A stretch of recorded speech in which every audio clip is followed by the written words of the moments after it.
Although coffee was seen as a villain in the past, it is actually healthy. We have talked about it a few times on our channel. Have you watched the videos yet? Coffee is full of antioxidants, and many studies noted that regular consumption of coffee is linked to a reduced risk of serious diseases. Some studies even suggest that coffee drinkers may live longer. Did you know that? However, a lot of people have been wondering if their coffee could have mold in it. For most people, the idea of drinking a dark beverage and seeing an insect or piece of dirt in the bottom of their cup is absolutely horrifying. But is this scenario better or worse than drinking a cup of coffee full of mold that you can't even see? We have some bad news for you. That fine cup of coffee that you drank this morning or 10 minutes ago may have mold spores. Some people say that most of the coffees available on the market are contaminated by mycotoxins, which cause poisoning when inhaled or consumed in excess, increasing the risk of diseases. Mycotoxins are formed by the minuscule fungi that grow on plantations or incorrectly stored coffee beans. These fungi cause health issues like increased risk of liver cancer, brain damage, neurodegenerative problems, and olfactive issues.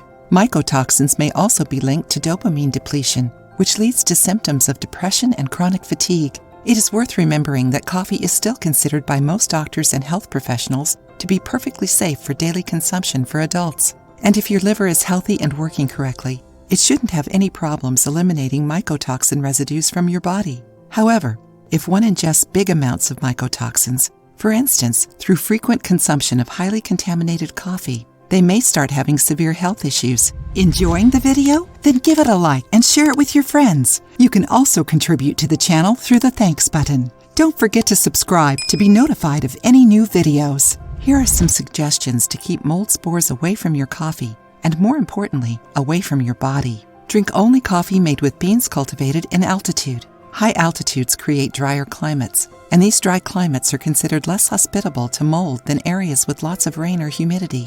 Coffee grown in drier areas has fewer chances to be contaminated by fungi spores during fermentation and packing processes. When buying your coffee, look for high altitude in the package. Store your coffee beans or ground coffee correctly.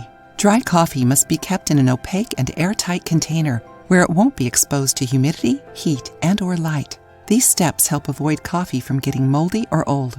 Regularly clean your coffee maker. Capsule coffee machines have experienced a decrease in popularity in the past years, not only because the disposable capsules are harmful to the environment, but also because they are harder to clean than the traditional ones, and most people have trouble cleaning their coffee makers frequently. No matter the type of equipment you use to make your coffee, make sure to clean it at least once a month. It will keep mold and other things away, and your coffee will taste way better too. If your coffee has a bad smell or taste or develops any unusual textures, don't drink it. Pouring a whole package of coffee down the drain is a depressing idea, especially when we have to give up our morning cup, but it happens with almost any food. Weird tastes or smells can be a sign that mold has compromised the food. So, for your safety and health, it is better to throw your coffee away. And no, you can't just scrape the moldy part out and use the remaining coffee. The mold you see is only the tip of the iceberg. The spores you aren't seeing will still make you sick. If you liked the video, give it a thumbs up and share it with your friends. For more recipes and tips, subscribe to the channel.